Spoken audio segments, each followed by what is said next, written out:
As I'm sure that you have probably all heard by this point, the Lakers have been linked to a trade involving Andrew Wiggins. This coming from basically every major media outlet, everything from ESPN, The Athletic, both Lakers reporters, Miami Heat reporters, and many more apart from that. They've all said that the Lakers have either negotiated, are currently negotiating with Miami about him, or have definitely had some level of interest in Andrew Wiggins. Though in my opinion it very well could be a facade. After all, we've seen the Lakers do this in the past, being heavily linked to one player only to go after a completely different player. For example, going after Dorian Finney-Smith, something we heard a little bit about last year, but more so heard about guys like Cam Johnson, his former teammate, even a guy like Jeremy Grant before that, and yet they didn't trade for either of them. They traded for Dorian Finney-Smith. Or obviously the Luka Doncic trade. Nobody heard about that one. The Lakers really prefer to work in the shadows and trade for a guy that is not being linked to them that heavily, or somebody that no one has heard about them even having interest in. That's kind of how they prefer to operate. So with that in mind here, we're going to go through a few more trade targets that they have either been lightly linked to, players that are currently on the trade market or I think will be on the trade market, and could potentially be a trade target for their team that they maybe want more than Andrew Wiggins, or potentially end up going with over Andrew Wiggins, as we're not hearing as much about them. So without further ado, beginning with trade target number 1, this player happens to be Royce O'Neale of the Phoenix Suns, a player they have been linked to in the past by directly Shams Charania, and along with that, being linked to him via Jake Fisher, a player that's currently playing for a team that I don't expect to be that great. Phoenix, could probably be decent and an average team, but in a very tough Western Conference, I don't see them finishing anything higher than maybe 9th or 10th, likely at best being a play-in tournament team, and more likely than not, that will lead to them becoming sellers rather than buyers around the trade deadline, which could present an opportunity for a team like the Lakers here. After all, he would qualify for that two-way wing, 3-and-D wing kind of trade target that they apparently want.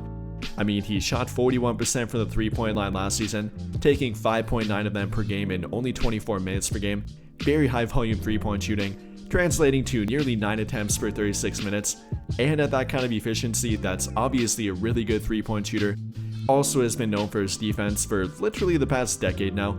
Isn't the best defender in the world, but I would call him above average.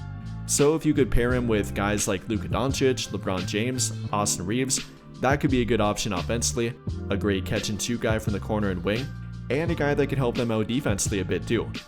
So in my opinion, he definitely could be a guy that they get linked to again, and probably have some interest in that we're maybe not hearing that much about yet, but they could likely circle back to eventually. And for what it would take to get him, I really don't think it would be that much, with him having a 3-year contract, and if Phoenix decides to offload their team and even maybe have a fire sale around the trade deadline, then they likely would simply offload him for an expiring contract. Somebody like Gabe Vincent, for example, probably could make the trade of simply Gabe Vincent and maybe a second-round draft pick for Royce O'Neale, and I would definitely make that trade. I think it would be an upgrade for their team, both offensively, defensively, kind of a toss-up between them, but is a little bit bigger than Gabe Vincent, and I think that would help them out. So that would be trade target number 1, but definitely not the only trade target, and another guy I think they will be linked to, if they have not already looked into already, is Haywood Highsmith. A guy that recently got traded, being traded from the Miami Heat to the Brooklyn Nets as simply a salary dump, and according to reports, he's already back on the trade market. According to Brian Lewis of the New York Post, the Brooklyn Nets are not expected to keep him beyond the trade deadline, and would likely be open to trading him right now too. And with him being that two-way kind of 3-and-D wing player again, shot roughly 39% from the three-point line last season, is a 37.4% career three-point shooter, is a plus defender that can match up 1 through 3 and sometimes 1 through 4, I would definitely have some level of interest in Haywood Highsmith, and I think the Lakers would too. Then when you factor in the likely pretty cheap price it would take to get him, the Brooklyn Nets currently having cap space, so we could trade a guy like Gabe Vincent or Maxi Kleber and actually offload some salary while doing it, and simply attach a second-round draft pick and probably get that trade done. So again, much like Royce O'Neale, I would make that trade, would be a pretty cheap trade, would upgrade their backup wing spot and would upgrade them both offensively with the three-point shooting, and maintain or not even be a slight upgrade defensively too. Though apart from those two, and apart from a 3-and-D wing, one player that's not a 3-and-D wing and one potential trade target I think they will be linked to and already have been linked to, does happen to be Rob Williams III. Now playing within a rather packed center rotation in Portland, including Donovan Clingan, Yang Hansen, the guy they took in the first round of the NBA draft this year, even a guy like Duop Breathe, I think it'll lead to him being traded, and probably sooner rather than later. Now, the obvious problem here is not the talent with him, but his ability to actually show that talent and remain on the court. Only playing 20 games last season, only playing 6 back in the 23-24 NBA season, actually never playing above 61 games in any NBA season at all. That's the obvious problem here with Rob Williams. But if they have an injury to DeAndre Ayton and or Jackson Hayes, or maybe one of them are not playing up to standard, then I would not be shocked if a trade rumor comes back linking them to Rob Williams again. Maybe they try to upgrade and trade Jackson Hayes, or maybe a different player to upgrade their backup center position. You know, you can argue if that would be an upgrade or not, but they have been linked to him, and I wouldn't be shocked if they're linked to him again, especially if they have some kind of injury or underperformance in their center rotation. However, he is not the only Portland Trailblazer that I think they will be linked to, and already have been linked to as well. The other one being his teammate Matisse Thybulle, another 3-and-D wing, two-way wing kind of target, a guy they have been linked to via clutch points, a guy that could be on the trade market according to reports, and a guy that I think would be a pretty damn good fit for their team as well. No, he might not be an Andrew Wiggins, isn't a guy that puts up 15 to 18 points per game, though he is a pretty good 3-point shooter and a very good defender, arguably better than Andrew Wiggins on defense. I mean, talking about defensive playmaking ability, look no further than Matisse Thybulle. Last season, albeit in only 15 games played, averaged 2.2 steals per game in only 21 minutes per game. Then to go along with that, averaging nearly 3 of them per 36 minutes on his entire career, not to mention 1.4 blocks per 36 minutes, is an elite defender, is an elite defensive playmaker, and can match up 1 through 3 and even 1 through 4 on the court. That's a guy that they could definitely use more of, and a guy that they definitely could benefit from by making a trade for, in my opinion. Which they could probably do by trading Gabe Vincent, maybe a first round draft pick swap, and maybe a second round draft pick, and probably be able to get Matisse Thybulle. And for that package or somewhere around it, I definitely would have interest. I think he'd be an upgrade over Gabe Vincent, both offensively and defensively in my opinion, especially defensively, would give them a more reliable defensive option coming off the bench. I mean, imagine a bench unit of Jared Vanderbilt, Matisse Thybulle, and Marcus Smart. That's a very dangerous defensive tandem.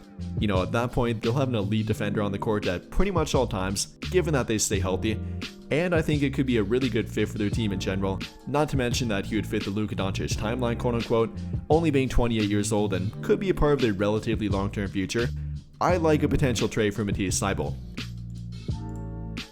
But then finishing up with one more 3-and-D option, more of a guard option I guess, more so than a wing, but a guy they've been linked to and a guy that currently is on the trade market according to reports. The player I'm referring to here being Ayo Dosunmu, a player they have been linked to via Casey Johnson of the Chicago Sports Network, also via clutch points around the trade deadline last season, a guy that would definitely fit their timeline, Dosunmu only being 25 years old. Yes, he would be a little bit pricier than a guy like Matisse Thybulle, even more so than every other player we mentioned. Probably would take a package of Gabe Vincent and 2 first-round draft pick swaps to get him, maybe another second-round draft pick in there. But with how cheap the Chicago Bulls have been and really continue to be, I would assume to having an expiring contract, likely having to pay him maybe 15 to 20 million to retain him. Yes, that might be a bit of hefty of a price, but with how good of a fit he would be, both from a skill set and a timeline perspective, with how productive he is and how productive he could be for their team, is a very good point of attack defender, is a good 4th or kind of tertiary scoring option, could potentially be a 6-man kind of the year kind of guy, is a good 3-point shooter, I mean not the best, but is a 36.1% career 3-point shooter, is a pretty good and pretty versatile defender for his position. Yes, is more of a point guard shooting guard combo, but with him being 6'5" and having a pretty good wingspan to go with it, can defend 1s, 2s, and even 3s in the court at times too. So factoring that in here, factoring him fitting their timeline, and simply the fact that I like him and his overall skill set and potential that he does have left, I would like a trade for Ayo Dosunmu, and according to reports, the Lakers might too. Now don't get me wrong, I'm not saying these are their only trade targets or will be their only trade targets. I guarantee we'll hear about much more than them. But up until this point, these are guys that they have been linked to, or have been currently linked to the trade market and really have been put on the trade market. Apart from that, you could speculate about other players, maybe guys like Dillon Brooks for example, maybe Noche Agbaji, but up until this point they have not been directly linked to them via a reliable port anyways, and I think it could potentially happen, but maybe not as likely and not something we're hearing about, which I guess could be an argument for the Lakers making a trade for them. Overall here though, I guarantee we will hear about some of these guys again, whether it be Royce O'Neale, Haywood Highsmith, Rob Williams, Matisse Thybulle, and or Ayo Dosunmu. I guarantee we'll hear the Lakers being linked to them again, and for good reason too in my opinion. Whether it be their 3-and-D two-way skill set, or potentially for a better backup center or maybe a replacement if somebody gets hurt, these are guys that they apparently have had interest in and probably will again in my opinion too. So with that in mind here, what do you guys think? How do you feel about the players I listed here, and do you think the Lakers will be linked to them again or potentially make a trade for one of them? Let me know your thoughts in the comments down below. But I think that'll pretty much do it for this one. And if you enjoyed the video, then I would greatly appreciate it if you dropped a like, subscribe to the channel if you have not already, and hit that notification bell to never miss out when I upload a video. But as always, thank you for watching and have a great day or night.